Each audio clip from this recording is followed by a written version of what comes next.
these last two sessions for tonight,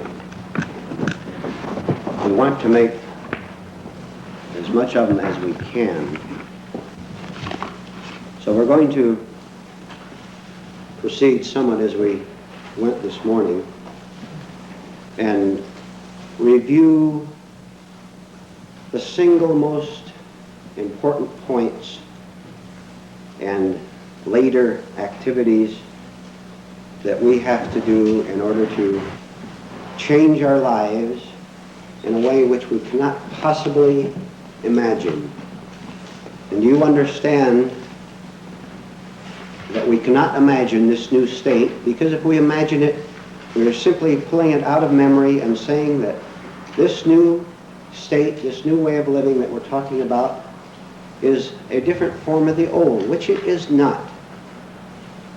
We're not simply pruning the old tree or trying to make it grow better. We're getting rid of it entirely so that we have an entirely new tree and therefore entirely new fruits.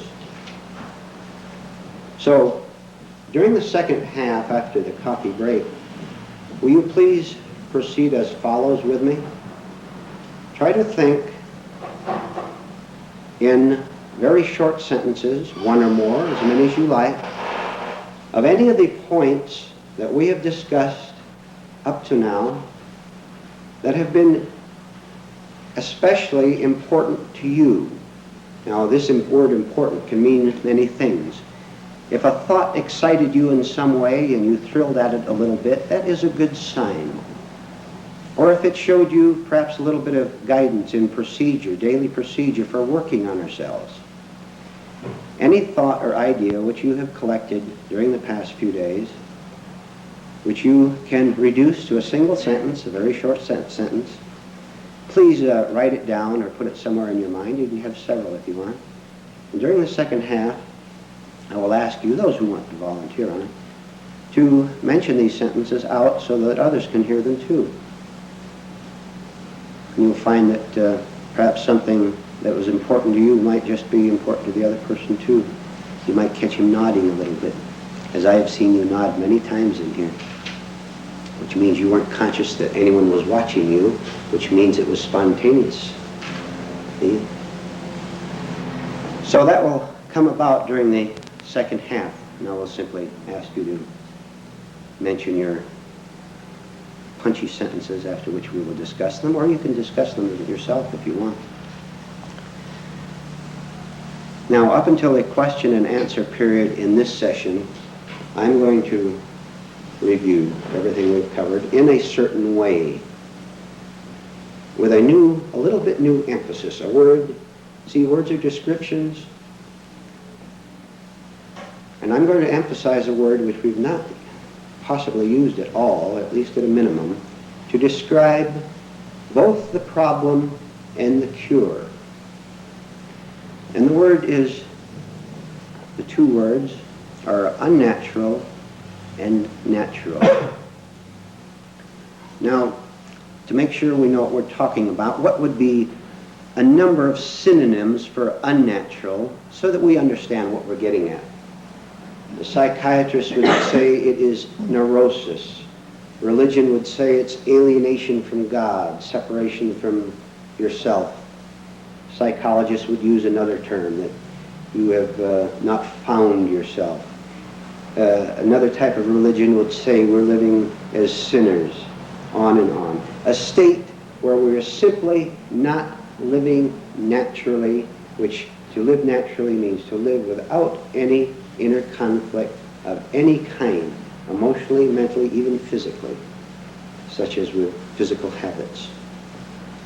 There's no conflict at all. To be natural, what would be synonyms for that? The kingdom of heaven is within, to be free of ourselves, to be a sane human being, to have a conscience, to possess genuine love, genuine compassion, to be a very simple, plain, decent, unassuming human being who is not striving for anything at all because he needs nothing at all. because he's not under the illusion that he lacks something. And therefore he does not destroy half the world trying to get what he thinks he needs. To illustrate all this in a way, I'll tell you a story. In fact, two of them. And there's a little side thought of interest in this story, which I'm about to go into. See, the truth, the way out, is somewhere in man's mind, even though he doesn't think about it much or know anything about it. It's down in there somewhere. And this way out is not only expressed and described in religious books, such as the story of the prodigal son, some of your Eastern teachings, but your very commonplace books, even fables and fairy tales. If you look at it carefully enough, you'll see it's describing exactly what we're talking about. And I will tell you one such story, and if any of you are well up on your literature, you can probably track back its source, maybe some of you teachers here. And I will tell you its source later. It's a beautiful story, disguised as entertainment, which it is. It's a very entertaining story. But you see how exactly it describes what we're going into now, this particular approach of naturalness and unnaturalness. There was a king of a great country, a vast country, and a very wealthy country, and fairly happy king, at least he got along a little bit. And he heard of a very beautiful nightingale that lived out in the woods. And he heard so many reports of this beautiful bird and its beautiful song that he asked his servants, his aides, to ask the bird if it would come in and sing for him. So the aides went out and asked the bird to come into the palace and sing for the emperor, which the bird agreed to do. So the bird came in, and an audience was set up in front of the king, all the royal people around in their robes, and the king on his throne. And the bird sang, and he did sing indeed quite beautifully, a beautiful melodious song. And the king was enchanted, I get the two mixed up. And he asked the bird if he would stay in the court all the time and just sing for him, cheer him up when he was blue and so on, which the bird agreed to do. So this went on for a while, and the king was delighted. They had this bird around. The bird was happy too, singing for the king and making everybody happy. So after a while, a few weeks, a box arrived in the palace from some unknown source, addressed to the king, and opening the box, he saw a very strange but very attractive looking object in it. And this object was a mechanical nightingale. And it was beautifully made. A great mechanical artist had created this bird, and it was jewelry, diamonds, and rubies all about it. Very, very beautiful. So the king said, here's another bird that maybe I'll have double the pleasure and double the beauty in my palace if this bird can sing as beautiful as the original one, as the original nightingale. So again, an audience was set up, and the mechanical bird was wound up. And sure enough, he sang very beautifully. The king detected a little bit of a difference between it and the original bird, but still it was quite an attractive song. And gradually, because the king was interested in physical beauty and diamonds and rubies, and because the bird was encrusted with this, why, gradually the king began to forget about the original bird and to replace it with a mechanical one. So this went on quite a while until eventually came to the point where no one ever noticed, in not only the king but the entire palace, forgot all about the original nightingale, who then saw that he was not wanted there, but not rejected or anything, but simply not welcome. So it flew out the window and went back to the woods. So the king went on with the mechanical bird for a long time, until one day he felt particularly blue over something, probably something having to do with running his kingdom, and feeling blue, and he actually fell ill. So he called for the mechanical bird to be set up in front of him to sing his song, to cheer him up. But this time when the bird was wound up, something snapped. So the bird couldn't sing anymore. So he called in the royal mechanics, and they worked frantically over it trying to make it go again, but the whole thing was busted. Nothing. So the king, not having his usual support, instead of getting better and cheery, he fell sicker and sicker and sicker. Until he got to the point where he started reflecting about his whole life, what had happened to him. Then way back in his mind, you're ahead of me, aren't you? Way back in his mind, he remembered the original bird that he had neglected so long out in the woods. But now he was doubtful and a little bit afraid, because after all, it was his responsibility, his fault. The bird had left there and gone back into the wood. So he sent his assistants to ask the bird if it would come back and sing for him as it did before.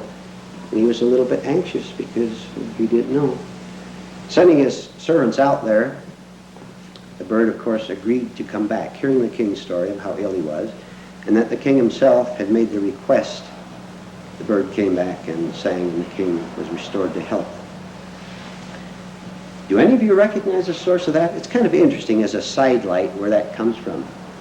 You've heard the name 1,000 times. The title of the story, pardon? That Hans Christian Andersen? Yes. Hans Christian Andersen, and the story is The Nightingale. You might, just out of interest, look it up sometime. This time, read it esoterically. And you'll see why certain types of literature actually endure. Not simply because they're entertaining, but because there's something deep down inside that people say, they don't know they sense it, but it's telling something about their life. Fairy tales and even jokes. And I'll tell you a little joke. You may have even heard this on television. Now I'll tell you the source of this. I think you know this. This is very short. There was a man who had, this is from Sufism, who is a branch of the Mohammedan religion, and the only mystical branch of it. And they live generally as Christians live in the Western world. They're in North Africa and Asia Minor, around there. But there was a man who was searching around in the night in the marketplace under a light, searching around for something down there, and his friend came along and asked him what he was searching for, and he said, I've lost my key. And his friend asked him, where did you lose it? He said, I lost it outside my house a mile down the road. You're not supposed to laugh yet. And he said, well, why are you searching for it here? And he said, well, there's more light here. All right, and you'll hear that on television. It's a joke. Did you see the connection? He's searching in the wrong place, simply because it is easier to look where he thinks he might find it, because the light is there, what he calls light, instead of looking in the hard place, in the darkness, where the thing actually is. All right, back to the idea of connecting everything we have said with the idea of living from our original nature, from naturalness, instead of from all the artificial ideas we have collected. We're going to go over the same ground again that you asked about before and see why we are in the problem and how we can be not just partly free of it, but completely free of it. Downstairs, the point was brought up that the more difficult the condition, the more opportunity we have for breaking through and becoming, having more insight, because we have gone against a tougher opposition. So the more unnatural state, difficult state, we find ourselves in, that is the best time to work. Do you understand by this time some idea of what we mean by work before I go on?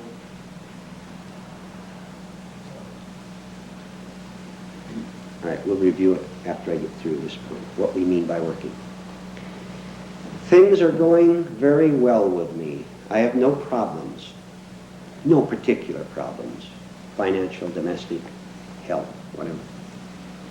So I come to a group like this and I hear that I have to start changing my life. Well, all right, I assent to that. Things aren't perfect by any means. But they're not too bad either. And so I don't proceed with any of these work projects, which we will review, because I have no incentive to do so. So I'm not going to get anything because I'm not trying to get anything. But I run into a crisis of some kind, any kind. And now it becomes very difficult for me to work because this crisis is tearing me away from my knowledge of procedure. It's tearing me away emotionally from it. And it's very difficult for me to do anything. If you're really serious about this, work all the time, but the next time you're in a bad state, a bad mood, then you work. You deliberately go against this state that doesn't want to work, that wants nothing to do with it. And you will gain 10 times as much than if you work when things are going well. Do you understand why? Same illustration. If I have one book here and I exercise with one book, that's very lightweight. That doesn't build my muscles. Anybody can do that.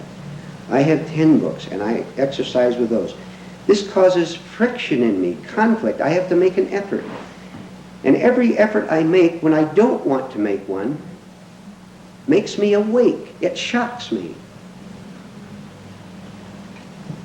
Find a time. You may right now, all right, you're right here now, and most of you are in a, what we would call a good positive mood. That's fine, great. But maybe in a couple days from now, you won't be. This is up to you. You watch yourself. And you may find it very easy to attend to me now, which you are doing, and this is a form of work. But 2 or 3 days from now, when these meetings are over, in fact, they're over tonight, and you have got away from this atmosphere, and this is a very healthy atmosphere, by the way. You won't find much more healthy atmosphere anyway, because this is the truth. It's not me, not you. This is the truth that's in here. When you find yourself in this mood, you say, that man up there said, I will get more if I work now when I'm in this bad mood. All right. Now we'll find out when we are in this mood what it means to work. We'll make a long list, as many as I can just pull out of the air that we have covered so far. The very first step to change your life, to work, to not be a victim of either the external world or the internal world, is to observe the state you are in at the moment you are in it. This is the first and most important, because if you don't do this, you can't go on to the other. And we can deceive ourselves that we're working when we're really not, if we do not take this first step. And let's see what it involves. It involves simply seeing the state, the mood, the attitude, the thought that is passing through me. And this is all in the world I do. If I do anything more than this, I have made an error. Now, I can't continue to work properly. Now, we will make errors all along the way. I see, what? A gloomy mood, a depressed mood. I see it. Now, if I do not identify with it, and what does that mean? That means that I do not say, this is my true nature, this is my actual self, because it isn't. It isn't unless you repeat it into the next second, and the next second, and the next second, and continue it by your own unawareness of being in it. Do you remember downstairs where we were gathered around there? We had a very brief but very good discussion on the fact that you, sir, and this gentleman, and this lady are new every split second, even as you are sitting here. You do not really live in time. Your physical body does, but you are not your physical body. The tree lives in time. The automobile lives in time. They will rust. The bodies will go away. You, the essential you, essence, the kingdom of heaven within, does not live in time. You have to follow very closely. I see this mood of depression in me. I've done the first step. I see it. All right? So far? If I'm very alert and have learned my lessons and worked on my lessons, I will then know that it need not continue into the next second of time. I'm using the word time because we have to use words.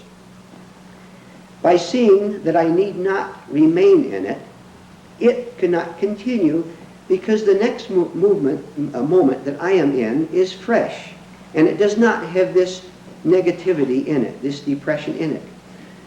But if I say I am depressed, I walk right in with it, so to speak, into the next second, and the next second, and the next minute, and the next hour, so that I become depressed for maybe an hour or two, or maybe for many days. Because I have not understood that my essence is free of time, that it does renew itself every second. Having observed the depressed mood, I do not say that this is the essential I. It is not me at all. You may not even understand what you're saying when you say this the first time. Never mind that. We don't understand anything we say the first 10 times or the first 50 times. But this is how we work. This is the fact of how you work it. When you do it often enough, not just with depression, but with any negative emotion or any negative state at all, you will begin to find that you will be able to detach yourself from it instantly, right now. Not when something good happens, when you get good news an hour later, or someone smiles at you or cheers you up, or then Nightingale sings again. You are your own nightingale, and there is no other.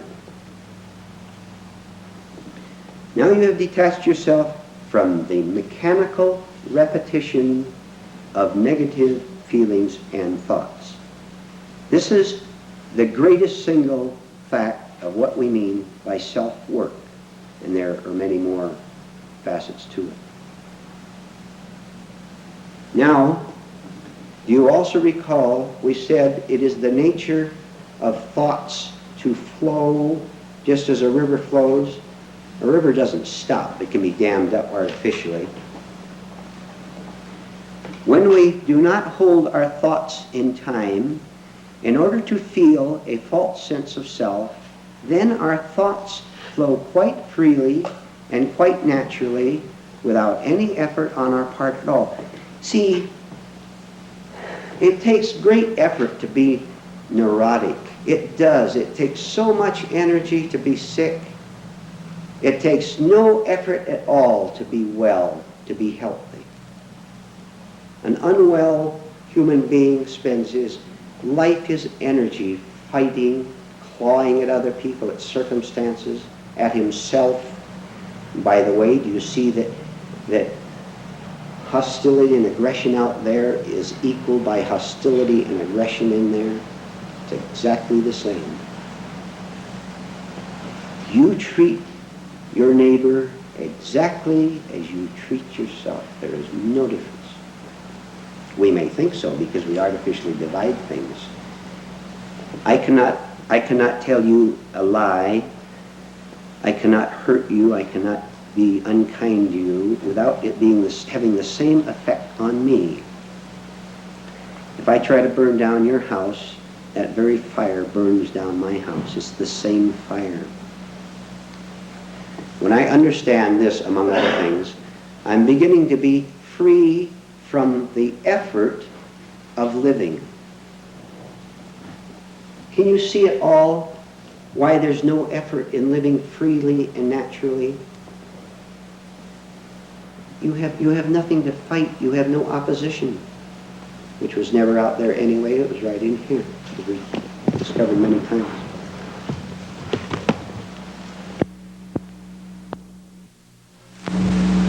Now, as another work project, we're going to get right down to earth in daily human relations. As you go out in the world, in the marketplace, among your friends, wherever you might be, almost without thinking about it, you observe other people and you understand certain things about them. You may know why they say certain things, why they behave the way they do. But from now on, as another work idea,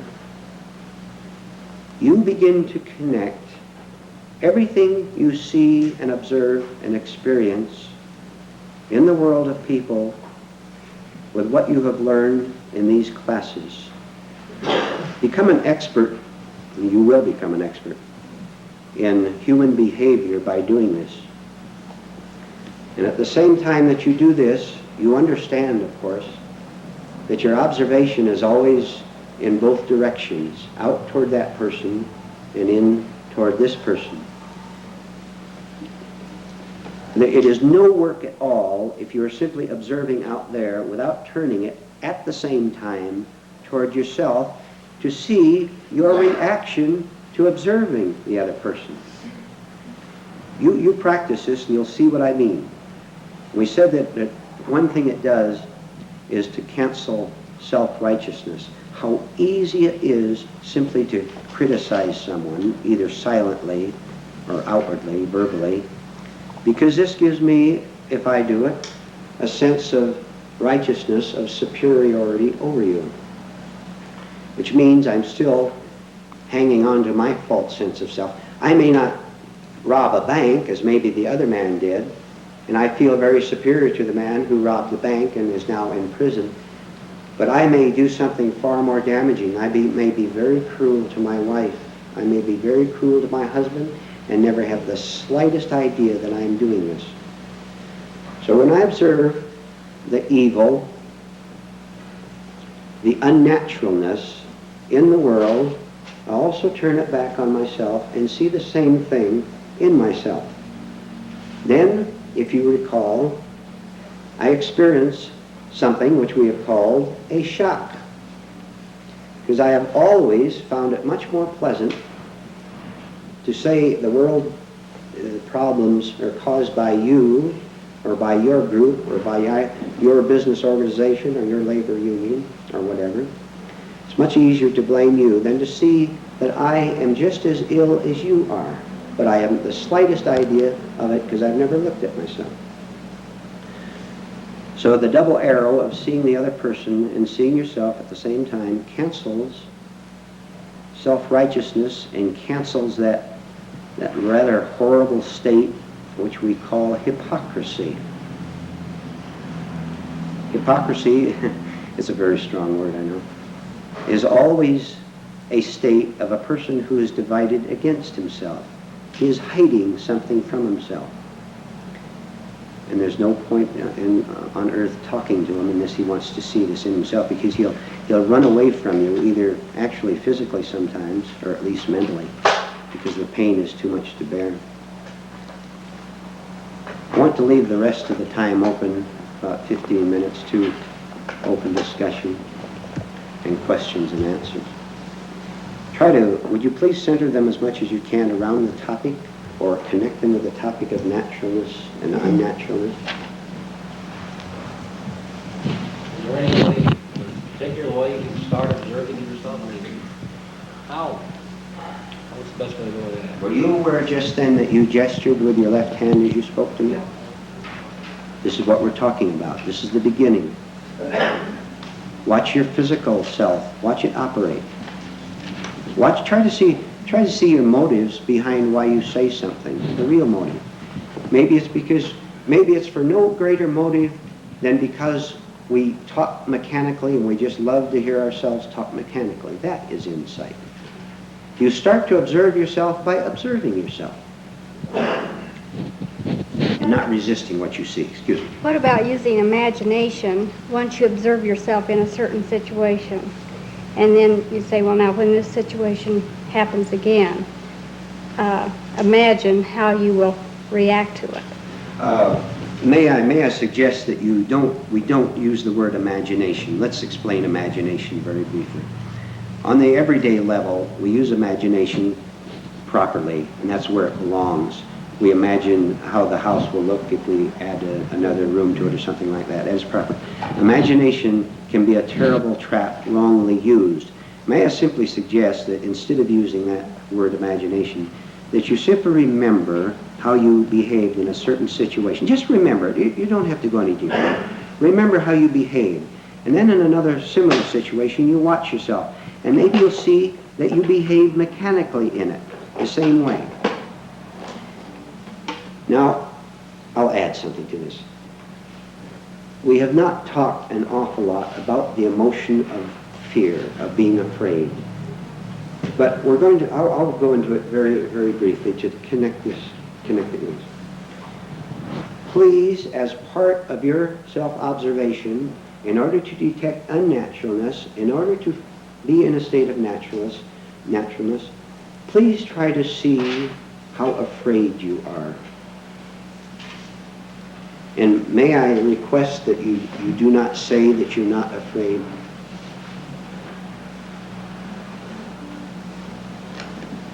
Try to find little instances of it at work or in the home, and find how you behave towards someone who has some kind of human level authority over you. You name it. Who is it? The boss? Is it your wife? Is it your husband?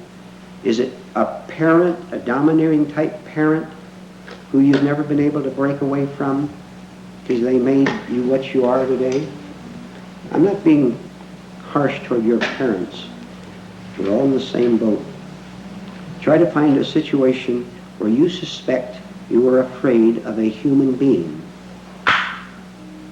And observe it, and then remember everything that we have said. 1, it is a hoax, and you don't even see through it as yet. We're trying to see through it, that it is a hoax. It's an imposition on us. Try to see, B, that you have given this person power over you by your own mind and by nothing else. And if you don't believe it, you clarify your mind and you won't be afraid of any human being on earth. And you won't be afraid to be in a situation where you may even want something from another person because it's required on a certain level, but you're not afraid that he'll deny it to you. We become afraid of someone for a number of reasons. 1, because we think they can give us something psychological. My wife keeps me from being lonely. My husband keeps me from being afraid of financial insecurity. He makes a certain amount of money a month, and we pay our bills. Therefore, I'm not too worried about my bills because he is my financial security. And as long as I have this, I may be afraid of him. I may be afraid that he'll leave me. Now look, you have to be dreadfully honest about this. This is, you find your own situations. You observe yourself where you were afraid of someone, or you're afraid that someone you are depending on may leave you. Whenever you lose anything, a person of value in your life, regardless of how the departure takes place, when you lose a human being, or you lose an advantage or an opportunity, or you lose your income, whether you lose anything at all, you stay right where you are, and don't you dare try to replace it. Don't you dare.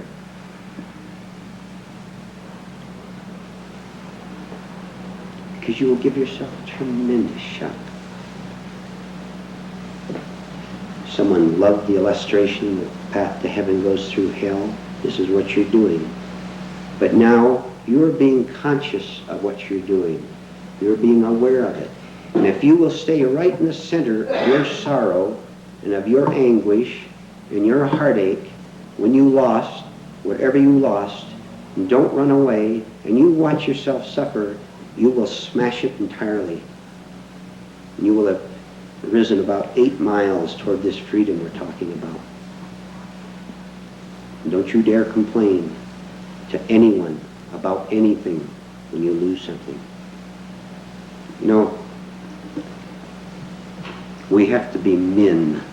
We have to be women when we do this. We have to stand up.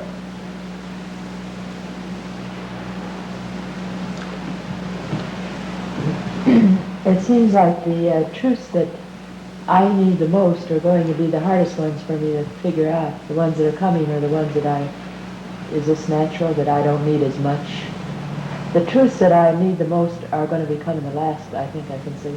It may be because you're farther away from them now, you see. They're a harder problem for me to see. Well, they're more deeply buried because there's something that doesn't want to see them, because there's something that wants to hang on to you, to keep its hopes over you. But that's not important. You just get whatever comes your way. Use anything that comes your way. Never mind, as we said before, never mind results. Never mind which way the path turns. That's unimportant, whether it goes left, right, up, or down. Whatever comes to you is the perfect place to work. It's a perfect place to break down self-centeredness, and wondering what other people are going to think about us. Another example of fear. Can you detect, perhaps, that you want people to like you, which does not mean you go out and make people dislike you? What if you were free of that? Can you imagine how your behavior and your words would change if you didn't care what other people thought of you? This will happen in the right way, because when you are nobody,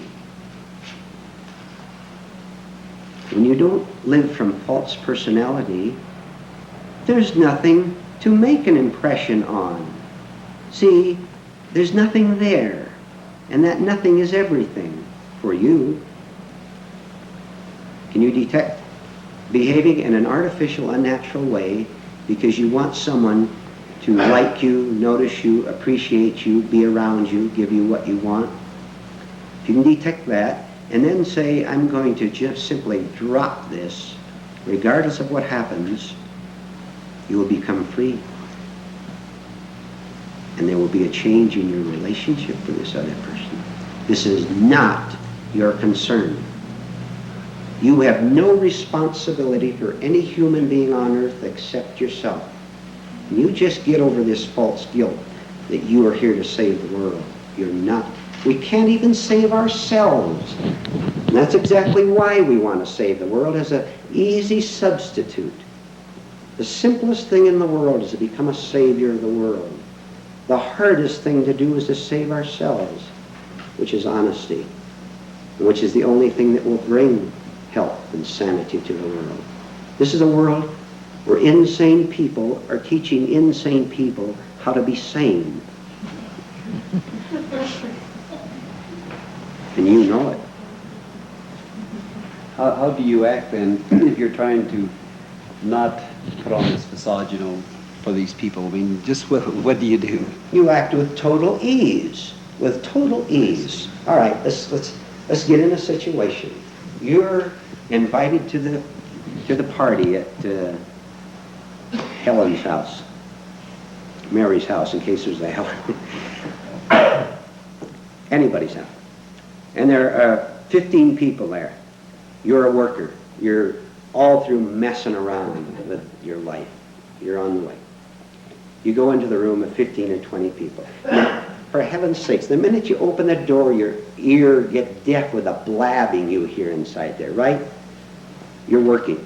So you go in there, walking consciously, being aware that your hands are at your side and it's a little hot and you'd like to take your coat. You're conscious of everything. So you walk into this situation, very alert, not blabbing mentally, not looking for someone to talk to just because everybody else. You're becoming very aware, first of all, of the situation out there. Now you're working on yourself too, and you're not perfect yet, see? So you're working. And you notice your tendency to become just as blabby as they are. This guy brags about his raise, and so you brag about your new patio you just built. See, we're in competition all the time. Now you're working alertly and lively. You're working naturally, at ease, relaxed, and you'll go home fresh and happy and sane, and they will go home very tired because they've been, you know what's tiring? To put on masks and take it off all night long at the party. What can I say? You'll be natural, and you'll be sitting down in a corner, not staring at people. You become very subtle about it. You're watching everybody. And now look, not in criticism, but to work. Because you look at that man over there with his false personality blabbing 90 miles an hour about how he's traveled all over the world. And you know, in Ceylon, we went to the temple and we prayed on and on. He never stops. You say, I am not going to waste my energy that way. And you don't, because you begin to see the damage of it. I am not going to live that way. So you behave quite naturally. They don't know a thing about it. And they're not interested, but you know. This area you're talking about working where you're in a depression, and you say that's the most helpful, and you want to stop that very instant about continuing to be depressed. What thoughts or what actions do you take to turn that at that point? I mean, you said, okay, now it's exactly 8 after 9, I'm going to stop this. Well, if you turn on a light in a dark room, that's all you need to do as an illustration. When you become conscious that you are in a depressed state, a negative state, there is nothing else to do. You see? This is like, again, is the beauty of it. If I see that I am depressed, I'm noticing it now. And I understand that depression can only exist in mechanical thought. And it continues in mechanical thought because I never heard of such a thing as consciousness, awareness, which can stop mechanical thought. So I've practiced this for a while and I finally got it. I finally dislike being depressed because I see that does make me the center of attention. I go to the therapy group and everyone wants to be more sick than the next guy because he gets more attention. But I'm not going to live this way anymore. So I turn on the light and I understand that depression is there because I secretly love it. It gives me certain false values. It gives me a false feeling of life. And also justifies my complaints against how mean my wife was to me for 20 years or my husband. I'm having a great time suffering. When the light is turned on, there can't be both light and darkness at the same time. We're practicing and being experts in turning on the light switch, you might say. It goes off all the time at first because we haven't done this long enough or hard enough. Pretty soon it will go on and stay on all the time in this state of awareness, except where we need to use memory. Then you're not in the state of consciousness, but you're not in negative thought. You're simply in practical thought. We covered that a number of times. Maybe 2 more questions I think we should go down. Yes. Would you please discuss that indecision and what to do about it? Indecision. We did discuss that, I mentioned before, and we're going to go into it. May we hold that because it's a little involved until we come back, please. We'll go into indecision at the beginning of the second session. So one more question. You mentioned responsibility for no one. I think I know your answer, but is this with children too, our own children as well? There's no way you could possibly, I suppose, start? 2 levels. One, you have responsibility financially, physically. That's not what we're talking about. You take that, obviously. So what is your responsibility? We said the only responsibility you have is to be a sane, decent, awake human being. You take that, and that is the only responsibility you have. And may I add something, please? If your children turn out bad, don't you dare fall into guilt over it, even if you did it to them. You free yourself right now of anything you may have done to your children 5 years ago, or 30 years ago, or 50 years ago. Don't you repeat it. Don't you carry that on. You may have been asleep then, and you may have injured your children. Not altogether. The rest of the world has its share too. We had our share. You have no business ever feeling guilty or ashamed over anything wrong you did 1 second ago or 50 years ago. Because this is simply another form of self-centeredness in order to maintain your false sense of self. You die to the past of 1 second ago and 50 years ago. Have the courage to do it and see what happens. You'll see. Let's go downstairs now.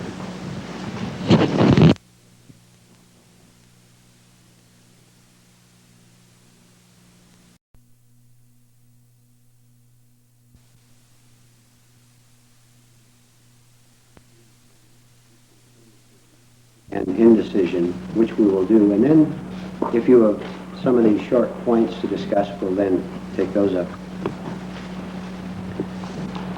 when you are living in this new whole, capital W-H-O-L-E, world, no psychological decisions are necessary at all. Whenever we have to make a psychological decision, and that will be explained in a minute, it is because we are still divided from ourselves. And we think by making this choice that it will fulfill us or keep us safe or keep us secure, which it will not do. Any choice you or I make in an effort to feel self-secure will only make us feel more insecure, because we have separated ourselves from our natural nature, our true nature, even more. Why do I make any decisions at all of a psychological nature? We're not talking about decisions on the everyday level up to vacation in Vermont or New Hampshire. That's a simple choice. I think about it and take the one that offers me most fun for the less expenses. Why do I make any psychological decision at all, which might be one or more of the following? Should I get married or shouldn't I? Should I get unmarried or shouldn't I? Should I behave in a different way toward this person than I usually behave?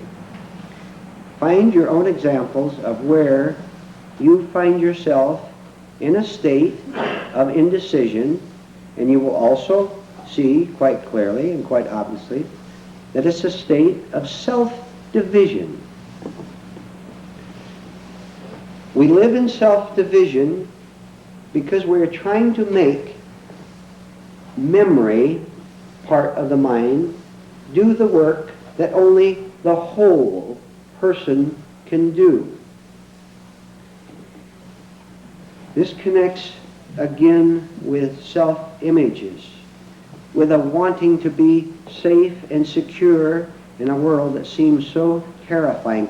Do you know, I'm going to parenthetically add, as far as a free mind, a free person is concerned, the world is not frightening in the slightest. It does not exist as a frightening world. The world exists as a frightening thing to a person who is a part of it, mentally, emotionally, psychologically. If we fight the world, it is because we are still part of it. When you are no longer living as a part of the madness of the world, it is because you are sane. You've separated yourself, but in a different kind of separation. Side thought. When I have essence, when I have returned to the kingdom of heaven within, I am a single unit, which is not divided from another man who has also found the kingdom of heaven. There's no division between us. Truth is one. God is one. In this state, I make no decisions at all, except on the everyday level, because I have nothing to get. Therefore, I have nothing to decide, because neither choice can give me anything. If I have just had a good dinner, I don't have to agonize between the dinner you offer me and the dinner you offer me. I don't have to think about it and say, no, this would be better than this. I'm satisfied. I don't know how I can summarize it much clearer than that, except to say, as a work project, if you can observe yourself in an indecision, part of your self-observation, you'll find yourself switching back and forth, which in itself should be a clue that a true decision judgment is not being made. True judgment is when there is no judgment of advantage or disadvantage, because there is no one there. The false sense of self is a nervous wreck. When it gets up in the morning, it has to start making mad plans for confirming itself. And it does it for days, for years, 50 years, and never notices that nothing satisfies, regardless of the choice that is made. Any choice will only lead to further division.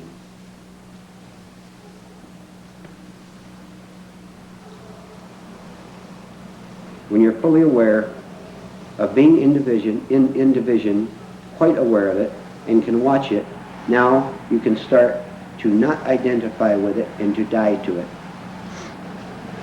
Pretty soon you'll make no choices at all. You won't be driven.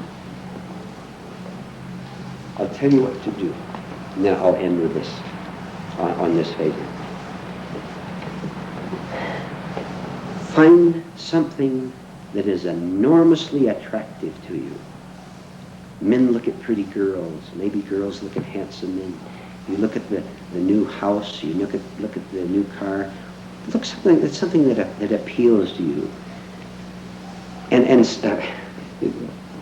say to it, you're all through. I'm not going to put myself in bondage to you. This is a part of a decision you're making. You want it. And then we plot how to get it. Say, you're all through keeping me captive, you attractive nuisance. You understand what I'm getting at? Something that is very appealing. This gives you tremendous power because you're doing the exact thing you don't want to do. Refuse attractive things. Say no to them. It'll shock you. And this is what we're always looking for. Something that'll shock us awake. Then you'll be able to see the beautiful automobile or the beautiful house or the beautiful new condition, whatever it might be. You'll be able to see it. Nothing. You don't become its slave anymore. People are a slave to any attractive sight they run across. Anything. Even to a chocolate cake. Say to the chocolate cake, you're all through taking me over. All right, did any of you come up with short, concise statements that you might read aloud that others might like to hear and that either you might comment on or I might?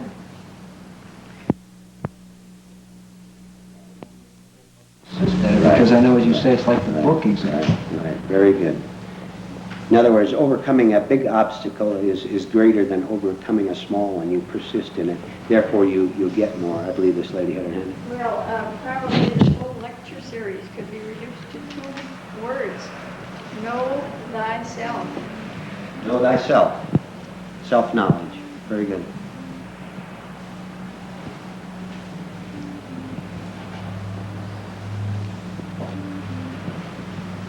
And the greatest impact would be to be true to that To be true to ourselves, did you say? self, to the true self. Yes, be true to the true self, to our original natural nature, which becomes that you will ever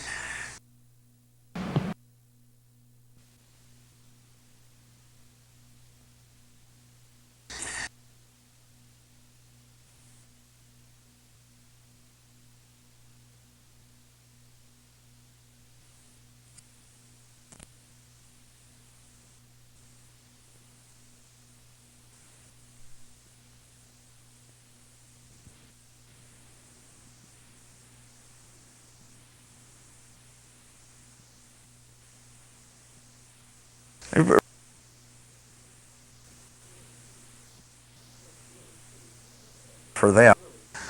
Really, please look at a 6-year-old child and look how they behave, which is proper for them, and see everyone else that way too, inwardly, spiritually. Little 6 kids, 6 feet 5 people, 5 feet 10 women, 8 women if you're a little shorter. 6-year-old or walking around 5 feet. How many of you went to high school in some other country? How many of you went to not much different, is there? Remember how you equivalent the kid who he not only had a candy bar, but he had one in his hand, his back pocket, because you could see it there. Remember that? Candy bar who didn't have any. How many have changed? Not at all from that. The price of candy bars, forget them. You become authentically strong, which is the same spiritual, by starting to use your mind properly. That means to collect facts, just as you're doing here now. Come on, I want you to do something right now for yourself. I want you to forget all about what it means to be spiritual. It'll lead wrong to do something. You know, and about you've been given all religious so-called training over the years about is of what miracles, how God loves you, and He's going to do all this, take care of you, and all that. You've got all these ideas it means to be soul, and that's just exactly what's preventing you from actually making it. Forget it. You're really thinking about spiritual, what it means to be spiritual. And you can't be spiritual by thinking about what it means to be spiritual or spiritual. You know why, don't you? Holy woman. Because there is a spiritual person about in there. You ever heard of wars, religious wars between the Protestants and the Catholics, the Arab and the Christians, millions of human beings slaughtering each other in the name of spirituality. All they have is intellects, which are wrecked at that. So spirituality is not of the ordinary mind. However, don't you ever think, ever become spiritual without straightening out your intellect. What does that mean? It means finally that you're able to use facts, all kinds of facts, even spiritual facts, impartially, of what it means impersonally, just as if there's no there at all. I just gave you a definition of means to be really spiritual. You are spiritual when there's no spiritual there. When your name vanished, when there's no connection between your name, it means to be on a higher plane, a higher level. I know name is what you are thinking. I know that's all you can do. I want to point something out to you. Sin. Don't try to understand the spiritual, but I will with the intellectual. Take the fact, and as you learn what it means to be, which I just explained to you, which is to pull the self out of it, pull the sense I out of it, your physical body. How many of you always think about your physical self? How many of you want to be beautiful, more handsome, or what you're? I mean, really are asleep. They're at least I feel they are. They're used to a lot of things. I mean. They've been brainwashed a certain way, brought up a certain way, and unless you want to start big arguments all the time, it looks to me like you'd has to be some deception. Just get along.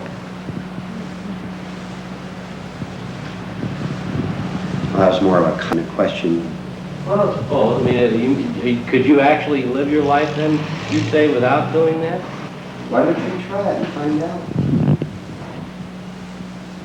Well, I used to get a lot more arguments. Now I think you're swimming. You know, how much are you, each one of you here, willing to give up to find the true kingdom? How much are you willing to give up? This is all that counts. You try giving something up in favor of being a more unified person. And you watch how questions like that disappear entirely. You are not concerned with them anymore. You know, you'll understand everything. You'll know why certain human laws are on the books. You know why certain people like to wear uniforms and robes. How can I tell you? You find out for yourself. Oh, when the statement was made that if a person destroys another, he tries to destroy another, he destroys himself. Correct. Now, you mean that psychologically? Yes. of And course. you mean, means that you're making yourself stay in the unnatural state that you Yeah. acquired, I see, in the stunts growth. You attract to yourself, this connects, you attract to yourself whatever you are. You do indeed. I heard a statistic accidentally just before coming here, and I don't have it exact, but it was something like this. 85% of people who were murdered by relatives and friends within their own circle, not by strangers.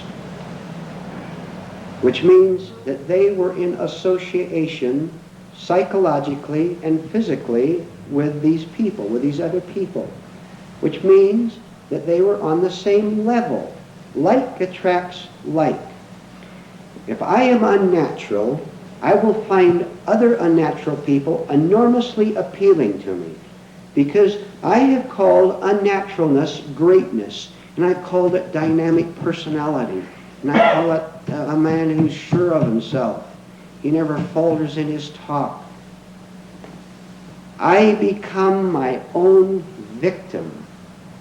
You remember we said we are never injured by anything but ourselves? My self-deception expresses itself out to other people. And it has to be on the same level as, in other words, I will want to be with other self-deceiving people. And then we form a little group that hates a second group or a third group. All organizations have hatred as one of their major negative emotions. You may not believe this. As I become healthy, I give up all this sort of thing, and I don't go down to the bar anymore, where I used to go down and get into fights every third month or whatever. I don't associate with people on this level because it has no interest to me. I'm not interested in sickness anymore. I'm not interested in my own sickness anymore. Therefore, I'm not interested in associating with yours so as to partly justify my own. You agree with me when I tell you how awful that group over there treated me. So now I feel better. I have a friend. This friend will destroy you. Not really him. You have destroyed yourself by not seeing your own attitude. There's a saying, the quality of your being attracts your light. Very good. And this is Same thing. That's Right. that figure. It does indeed, psychologically. So should you change these associations as quickly as you can? No, you don't do anything like that at all. You change yourself, and they will run away from you real fast. Really? Yes. I kind of lost it, maybe it's because I haven't been to other sessions, but on the fact of motivation, it seems to me that when you live in a natural state from what we've heard tonight, you get to a state of being sort of, just going along and not really causing any frictions and so forth, which is a beautiful way to live, of course, but how about motivations? You've got to set goals for yourself, whether it's personal goals or other goals, or is there only one motivation, and that's the search for truth? I'm wondering. You answered your own question. This, if I may say, is quite a common question and a common problem to people, and I will say it the way it is often phrased, and I think I did a couple of nights ago. People say, among other things, look, this scares the life out of people. Here's the way it usually goes. I've heard I could write a book. It should be called The Best Known Objections I Have Known or something like that. One of them is like this, and this will connect with it. But all this attention to your inward life will make you dull and lifeless. We've got to get involved with life. We've got to get involved. They pound the table. I'm imitating them. We've got to get in action. We've got to do something. We've got to get these kids an anti-dope establishment down there. Let's get together and get an organization together and find out how to help these kids. And they go down to the meeting and they fight like 5-year-old kids and don't even see it. And they are going to help these kids on dope. They're on dope themselves psychologically. The whole thing is an illusion that you can give a thing to anyone unless you yourself are a healthy human being, until you've gone through this, until you've seen how sick you are. All right, how confused you are. That's a little softer. Then you have something to give to someone else, and not before. Well, how easy it is to be vain and think that I can help you. Now I don't have to do a thing but lie to myself all day long. But if I do the hard thing, the real hard thing, then I become of help to someone, true help. And I'm not going to build a school or anything like that. If I straighten myself out, and if you straighten yourself out, there would be no such problems as this. It isn't going to change, you understand. You change yourself. You can't change the world, and you won't. What is your comment? So many people say about every 5 years they need a new challenge and new goals and this type of thing. Are they just simply chasing themselves in a circle? Yeah. They're setting up an ideal. It is not wrong to be efficient in business. That's another thing. When I am unhappy, but don't know it, and I usually don't when I'm not, because it's unconscious, because I've called myself happy and successful and busy and all that, and energetic.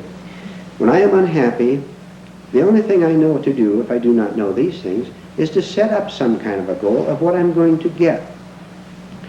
And I may or I may not get this goal. It all depends on accidental factors, not on my great intelligence and drive. And when I get this goal of 3 years or 5 years, I never notice that I'm not 1 ounce happier than I was before, because I've covered it up by attaining this goal. I now own 17 houses and collecting mortgages on them. And I'm going to tell you about it as often as I can, because this is the only thing I have, see, is getting that money on those 17 houses. And when I get 34 houses and the mortgages, and I sit down and I figure out the interest and send you back the book, and I got all that dough, and then I want to drink because I'm sick. When I am one with myself, I don't have to have artificially created goals. I am my own goal, to put it that way. I'm living with myself, my true nature, not my egotistical self. Goals. This may end your participation in all business seminars. Goals are a distraction from facing our actual inner emptiness. And quite by accident, laws, some people attain their goals, and they didn't attain them at all. It just happened the way it had to happen, through accidental factors. And they are the ones who give up and give the talks at these business seminars, not those who didn't get them. But we won't get into that. Yes? On responsibility in this area too. If we have as a goal for ourselves to seek truth for ourselves as our only goal and motivation, okay, that to me would imply that we've got a responsibility, not only a responsibility to ourselves, but to our fellow man. You know, because we could be an awful lonely creature if we suddenly attain the truth and cannot communicate it to somebody else. Now, with that responsibility, my question is, the only way that we can give this responsibility or accept it is to maybe be an example to somebody else? Is this very good? Or do we have to, for example, in your own position, give talks and try to make other people aware? Now, that's a responsibility. And if that's so, you're not an individual any longer. I understand.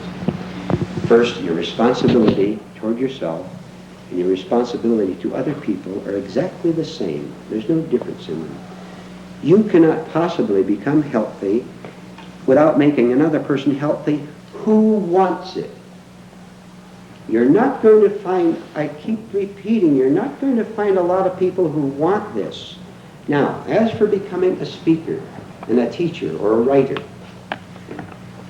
I don't know whether this will be your particular aim or not.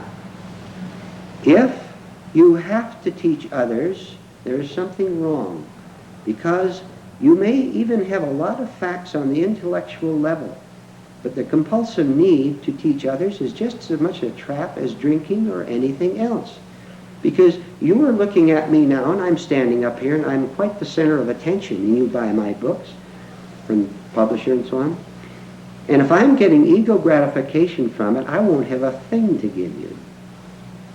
But if I'm standing here, understanding certain things, and being quite aware that I might fall into the trap of being pleased that you flatter me and tell me how great I am and you buy my books. If I am aware of all this happening to me right now as I'm standing here, and I don't identify with it, now I can stand here and tell you things, and I'm not setting up a false sense of self. Then I can go out of here and get on the bus back to Boulder City and not sit there on the bus and dream about all the nice people who applauded me and so on. And I won't care whether I give another talk in my life or not, or read a book. I'm using myself as an example, if I may. Because I am very pleased with what I have found.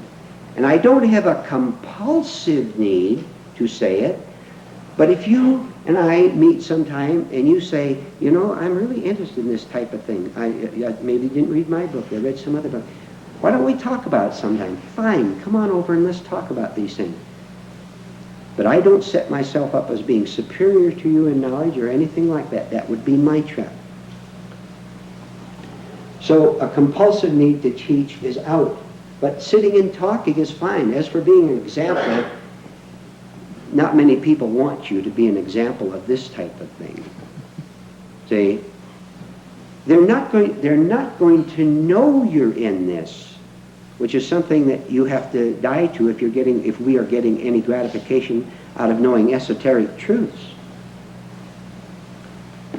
No decisions are necessary in this area either when you find yourself. Yes, sir. From what you said Monday night, you wouldn't be lonely if you couldn't communicate with someone else. You would not be lonely if Isn't you that what couldn't. you said Monday night, that you would not be lonely yourself if you couldn't communicate the truth to someone else? No, you would not be lonely under any circumstances. Loneliness, see, you know that people can be in a big crowd and be lonely? See? So that means that loneliness is a state in themselves. When you're whole with yourself, it doesn't mean you're so pleased with yourself you don't need anyone else. It simply means that you can walk in and walk out as a free human being and enjoy. Now you're really going to enjoy other people because you don't have to compulsively talk, for example. You can sit there and be very quiet, not say a word. Remember, we said when you go to the party, you sit down and just watch and listen.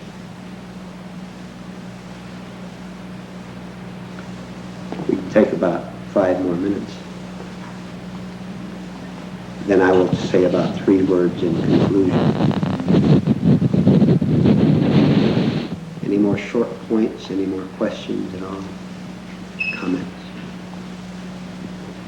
You made a comment about a guy playing golf. You kind of said poor soul or something like that. Do you recall that or what you were referring to? I don't recall the golf comment, no. I'm sorry.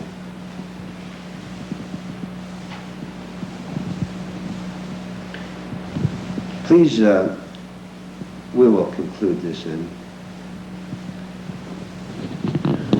Please answer to yourself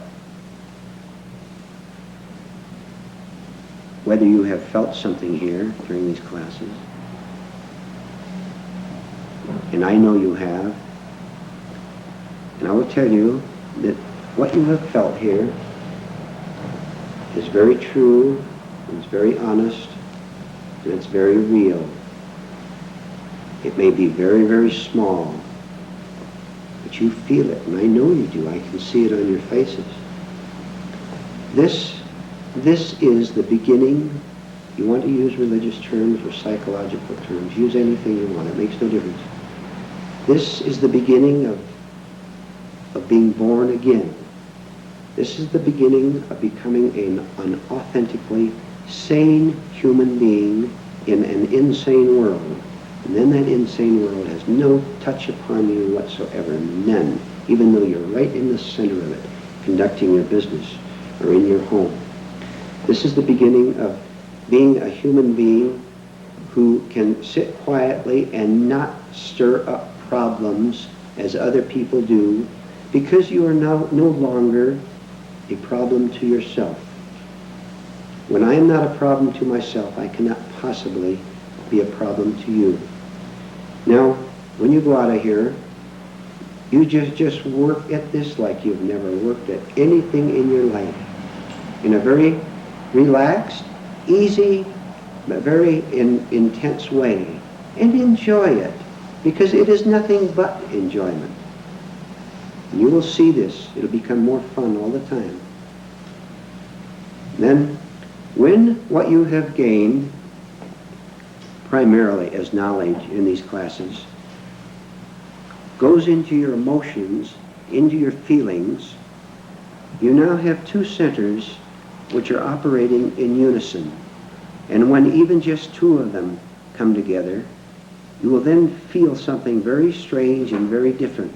And nothing in the world would ever make you go back to the old ways again. Nothing. You're on the way. Just keep working every day. You won't gain a thing, you will lose something. Then when that emptiness is full, completely full, then the kingdom of heaven is there, and that's all there is. And then the idea of not having any separate identity is no longer fearful to you. It's not on your mind, it's not in your thoughts. Then you go about, everything is just as you did before, but inwardly everything is totally different. You will see.